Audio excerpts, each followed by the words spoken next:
Anong mensahe ang kailangang marinig ng mga Virgo sa period na to? Pwedeng nangyayari na itong magiging reading natin o mangyayari pa lang. Kung hindi man para sa inyo itong magiging reading natin, di baka para sa someone na malapit sa inyo o sa someone na kakilala nyo mismo. Baka may lumabas na gender mamaya, gawin nyo na lang energy, masculine at feminine energy. Pwede rin naman na wag nyo nang pansinin ang gender. Hindi ko masasabi kung anong magiging reading, kung positive ba o negative, depende sa kung anong mapipick up kong energy. Walang masama kung papanorin ang sun, moon at rising sign, kasi baka alin man sa mga yan ay mag-resonate na sa sitwasyon nyo. So dito tayo sa part na to, may liwanag kasi.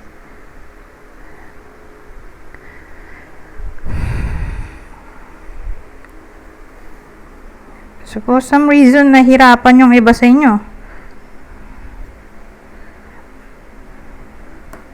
Pero tingin ko yung cause ng paghirap ay dito. Regarding communication, more like no contact. Whether nangyayari na to o mangyayari pa lang. May problema dito, no contact, blocking, ghosting, o who knows, baka separation or communication issues na lang. Kasi dito magiging masaya eh. So more like ito yung wish. Ang wish ay mag-reconnect. So wish granted dito kung yun ang wish. Ang wish ay reconnection mula sa someone na hindi na nakakausap for some reason. Ngayon, maglalagay tayo ng clue.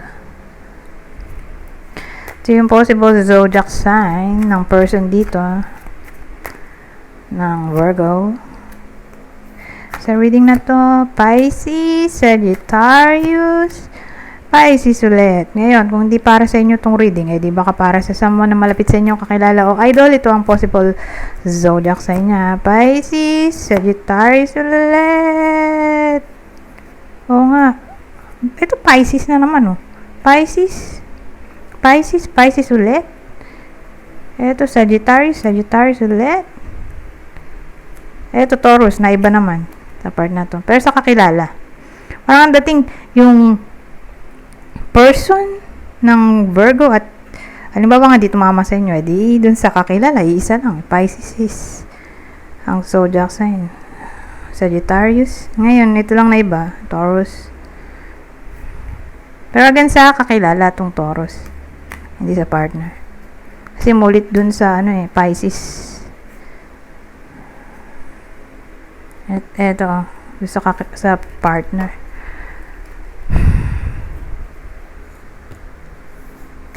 O, lagyan na rin natin ng isa pang clue. Kung hindi man para sa inyo tong clue, edi baka para sa someone na person nyo mismo, kakilala o idol. Kunin nyo lang yung clue na sa tingin nyo ay fit sa sitwasyon nyo o sa kakilala nyo. So, may someone na sobrang puti o baka may sakit sa balat kasi sobrang puti. So, either maputi or nasobran sa puti. So, may someone na ganyan. Ito, powerful. So, kung dito mayaman o may posisyon sa trabaho, confidence. Nirepresent yan ng power as confidence o assertiveness. So, may someone na ganon. Confident, assertive. Pwede rin ganon. Kung di nga applicable sa mayaman o may posisyon sa trabaho. Ito, black or African American. So, may someone na nasa Africa or America. Pwede rin ganon.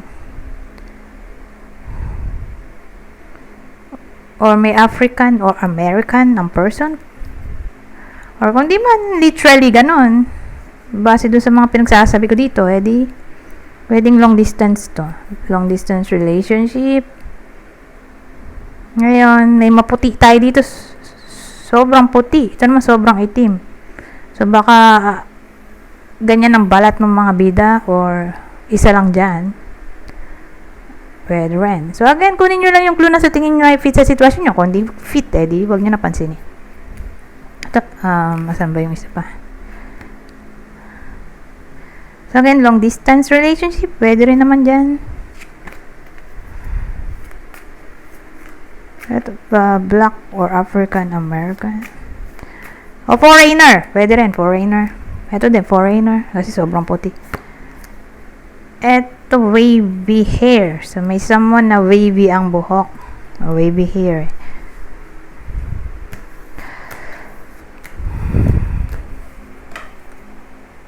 Ngayon. Lipat tayo sa susunod na deck. Nga pala, bago ko malimutan, yung video natin ngayon ay nakahati sa dalawa. Yung unang version itong version na to, prediction. Yung pangalawang version ay collective reading. Pinag-isa ko na. Okay, so kung marinig nyo mag-end na ako, joke lang yon. Kasi nga, may pangalawa pang part. Pero pinag-iwalay ko. Kasi nakakapagod eh. Wala ka man lang pahinga. Tuloy-tuloy yung boses. Sakit ng lalamunan ko.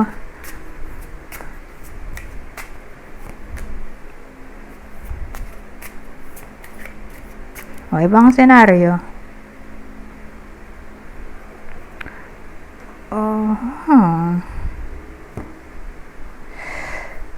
Well, may candle tayo. So, yung candle kasi, ay! Teka lang. Sumabit to. Bumili kasi ako ng bagong case ng phone. Ngayon, sumabit dito sa sa tarot. Buti na lang di nasira. Tanggalin ko nga muna to. Mga ba sasabihin ko, nalimutan ko. To candle kasi, pwede rin siyang may kinalaman sa hope. Kasi, sisilbi siyang liwanag sa dilim. Ano to? Well, ang dove kasi, kung makapapansin nyo, di ba pag may kinakasal, papalipad ng mga dove. Kasi sinisimbolize din ng dove ang harmony at prosperity. So, sa madaling salita, whether nangyayari na to o mangyayari pa lang na mapupunta ang iba sa inyo sa kalbaryo o who knows, baka problemahin or again, baka nga nangyayari na to sa iba sa inyo. Or kung hindi pa, edi mangyayari pala. Don't worry. Kasi, maganda yung combination. Na para bang, overall energy ay blessing in disguise. So, problema muna sa una. So, after umiyak, maging malungkot, sasaya naman. Don't worry.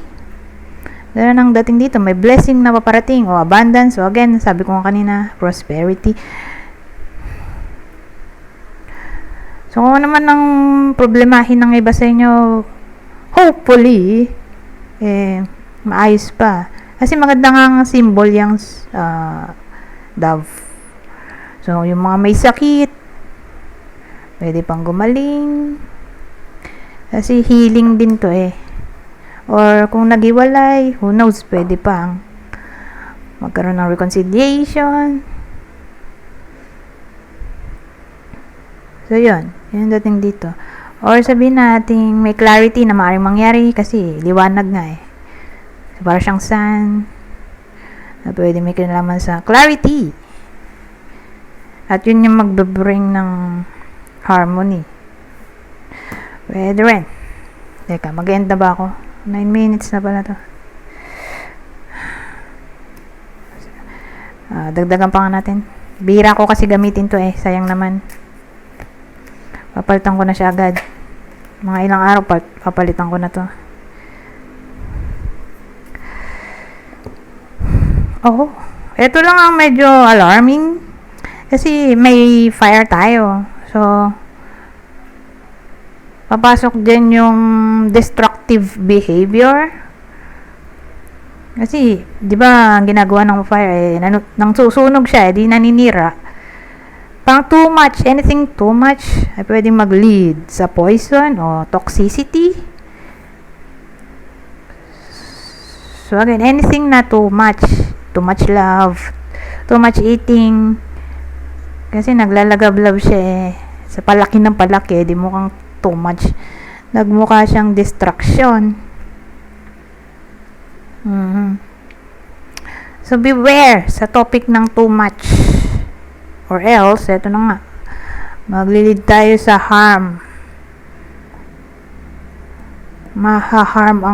Malalagay sa peligro ang buhay ng iba sa inyo. So, too much passion, too much emotion, too much eating, basta too much, ayan. Baka mag-lead sa toxicity. At nandito tong poison. Ngayon, ibang case din baka maka-encounter kayo ng tao sa period na to na baka mag-bring ng toxicity sa inyo. So, example, bad influence pala yung mga yon. Baka turuan kayo ng mga bisyo or yung mga mahal nyo sa buhay, turuan ng bisyo. At dahil nandito tong fire at poison, pwede rin.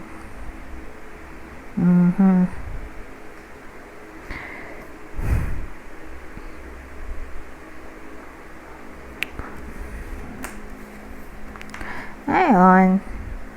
Dito na tayo sa ending part. Basahin ko na lang to. Itong part na to.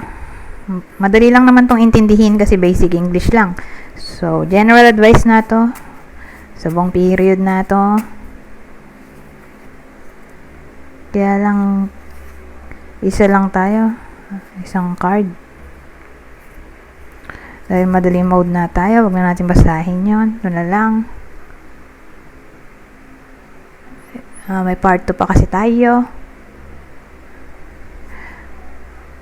Ayan. So, sabi dito. Teka, ayusin ko lang. If your brother sin against you, go and show him his fault. Just between the two of you. If he listens to you, you have won your brother over. Matthew 18:15. Hindi ko na ba basahin to. Pero tingin ko sa Bible to galing. Etong mensahe dito. Anyways, hanggang dito na lang. Goodbye. For now.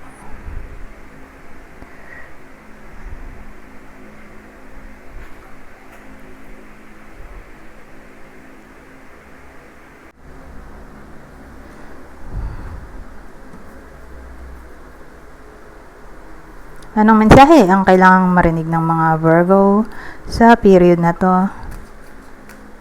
Pwedeng nangyayari na itong magiging reading o mangyayari pa lang.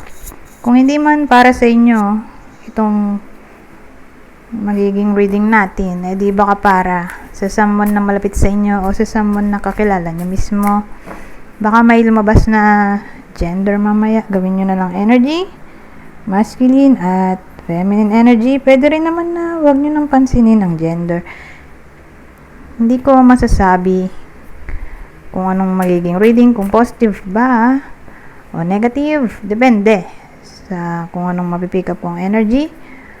Walang masama kung papanoorin ang sun, moon, nat, rising sign. Kasi baka alin man sa mga yan ay mag-resonate na sa sitwasyon nyo. Nga pala part 2 to ng video na to. At magpo-focus tayo sa collective reading. Tignan natin anong mapipick up nating energy. So, ito ay energy ng babae. Divine Feminine, Yin Feminine energy. So, again, feminine energy ang bida natin. Sa kwento na to. So, pwedeng literal na babae or lalaki kung introvert. Kasi energy nga yung basehan natin. Oh. Ano to? Teka, maliwanag yata.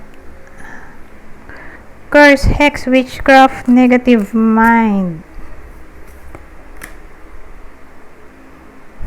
Emotional storm, turmoil, unstable, affected. Ano kaya to? I-clarify natin tong part na to. Anong nangyayari? Bakit meron tayong emotional storm, turmoil, unstable, affected dito?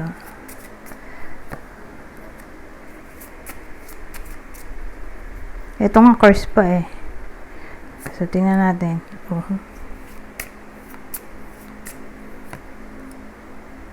Nyek, nyek, nyek.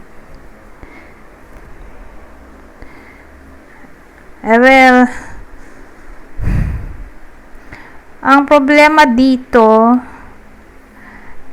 ay negative mind. Bakit? Saan ang galing yung negative mind? Kasi may alternative or alternative or other option. Yung lalaki, kasi ang bida natin na feminine energy, may isa pa siya, oh. Na babae. So, other option na nga to. Kasi dalawa yung path. So, may other option siya. Bukod dito sa bida natin. Ito nga, may other woman siya. Or other person. So, yun yung nagkukos kung bakit may negativity dito. Negative mind.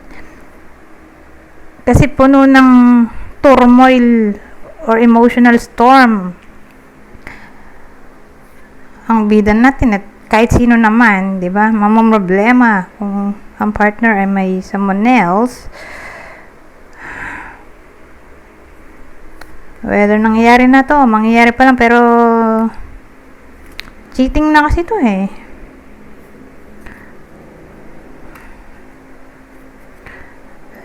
Kuha tayo ng ibang mensahe dito.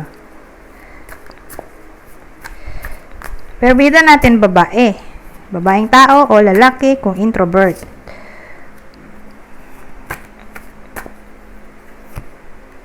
Oh, ito na yung third party, oh.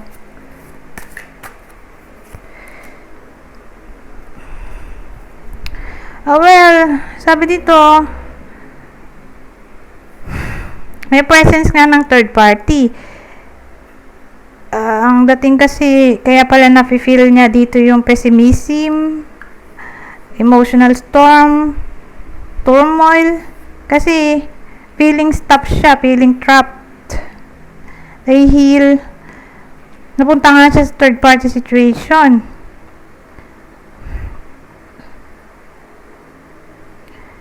Ngayon, itong running, ghosting, disappearing, invisible. Ito yung partner niya. Whether ginost siya dahil sa presence ng third party. Itong ghosting, disappearing, isa lang. Pati naman din tong invisible. Ginost siya. Or nilayasan ba? Pinagpalit sa third party.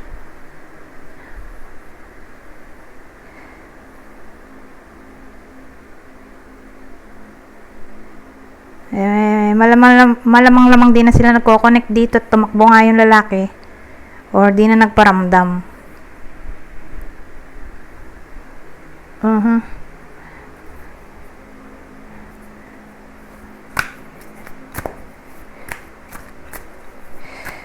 So, yung tumakbo dito yung masculine energy natin, ha?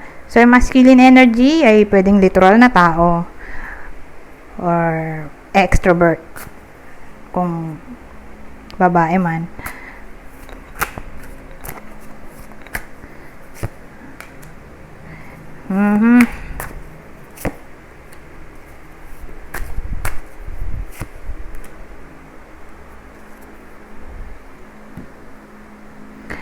Well, sa ganitong case, mukhang naghahabol yung feminine energy natin. Kahit na ayan, may heart fog dito, mixed signals, blocked emotions, messed up. Kahit ganyan yung naging senaryo na magulo nga, messed up, gusto pa rin habulin nung feminine energy natin yung partner niya. Kasi nga, siguro gwapo yung partner niya. Gwapo, maganda. Or, kung di man literal na ganoon, dahil literal na mabait yung bida natin. Doon papasok yung kind-hearted. In a way na, kahit na niloko na siya at lahat mahal niya pa rin dahil sa pagiging mabait niya. Na willing siyang magpakumbaba kahit na siya yung inapakan. Kahit ginawa na siya ng mali. Mabait pa rin siya doon sa person niya, Diyos ko. Sabagay, nangyayari talaga yun sa totoong buhay.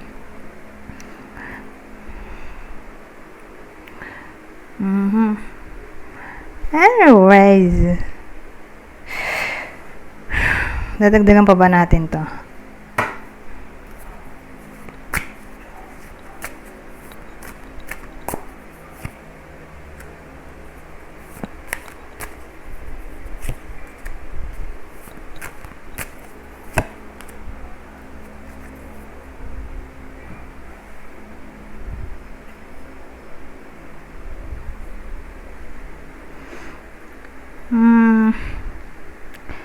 Well, tingin ko tong part na to, ito na yung future outcome o potential outcome.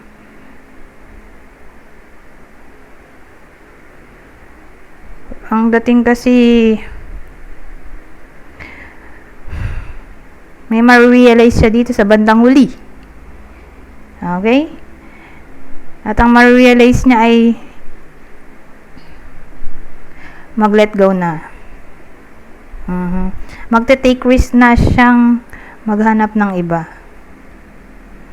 Doon na papasok tong part na to. Magte-take risk siyang mag-move on na. Siguro yung realization dito ay all about clarity na wala na talagang pag-asa dahil sa presence ng third party na para bang marireach niya na yung breaking point. Kaya yon, doon na papasok tong adventure in a way na mag-start siya all over again or mag-try ng something new o magte-take risk na maghanap ng bagong path, different path kaysa doon sa nakagisnan niya nga. Yung nakagisnan niya nga yung path ng ex niya. Ang dating dito, magiging open na siyang mag-try ng something new or mag-entertain ng new love interest. Basta ang mahalaga dito, mag-move on na yung bida natin. Finally. Kasi nga, darating yung breaking point. Yun nga lang, di ko masabi kung paano. Pero, ganun Doon na lang niya ma-realize na enough is enough. Tapos, ayun. Magdidesisyon na mag-move on na yung bida natin. So, pag ganyan kasing breaking point, yan na yung point na rock bottom, na para bang sobrang sakit na. Na ang point wala na ibang way para matulungan ang sarili kundi mag-move on na nga lang. Or else, baka ma-mental siya dito. Which is, maganda na naisip niya mag-move on na nga lang talaga. For good. Magte-take risk siyang mag-start all over again. Or harapin ulit ang bagong posibilidad ng buhay. Buti na lang. Anyways, punta tayo dito sa clue. Ito yung possible partner ng bida natin sa kwentong ito. So, ito yung person o partner ng Virgo, Aquarius, Cancer, or Gemini. Ngayon, kung hindi man para sa inyo yung reading, edi baka para sa someone na malapit sa inyo, kakilala o idol, kunin nyo lang yung clue na sa tingin nyo ay fit sa sitwasyon nyo. Ito yung possible zodiac sign niya. Pisces, Taurus, Pisces ulit.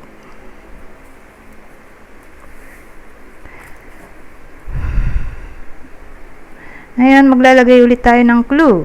Same instruction. Kung hindi man tumama sa inyo yung clue, Eh di, baka tumama dun sa person nyo, kakilala o idol. Kunin nyo lang yung clue na sa tingin nyo ay fit sa sitwasyon nyo o sa kakilala nyo. So, dito may average height. So, pag ganyan, sa tansya ko, mga 5'4". 5'4 to 5'8", may ganyang height. Whether babae o lalaki, ganyan yung height. 5'4 to 5'8 kung nasa Philippines. Pero kung nasa abroad, ay hanapin nyo na lang sa internet kung ano yung average height ng tao sa country. Kasi may ibang country na sobrang tatangkad ng mga tao kahit babae, di ba? Dito kasi sa Philippines, hindi naman tayo katangkaran eh. Kaya ganun ang tingin ko, 5'4 to 5'8 yung average height.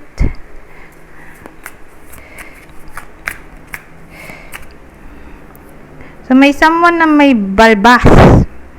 Ganyan yung tsura, balbas, pero ito sumama na pati bigote. Baka ganyan yung tsura. Ang balbas sarado. Maputi. So, yung clue natin, pwedeng tumama sa person nyo, o sa inyo, sa third party, o kakilala. Kasi nga, hindi natin masabi kung kanina ba talaga ito tatama. So, reading. Maputi, kasi itong huli, nicely dressed. So, maganda siya manamit in short. O baka ganito manamit. Naka, coat and tie. Ano ba tawag dito? Basta ganyan, siguro manamit. Pwede rin. O baka ganyan ang uniform. Kasi may mga company na nagre-require na ganito ang uniform. So, again, case-to-case basis. So, kung di siya mahilig magganyan damit, di uniform siguro. So, again, kunin nyo lang yung clue na sa tingin nyo i-fit sa inyo o sa kakilala nyo. Anyways, hanggang dito na lang. Goodbye. For now.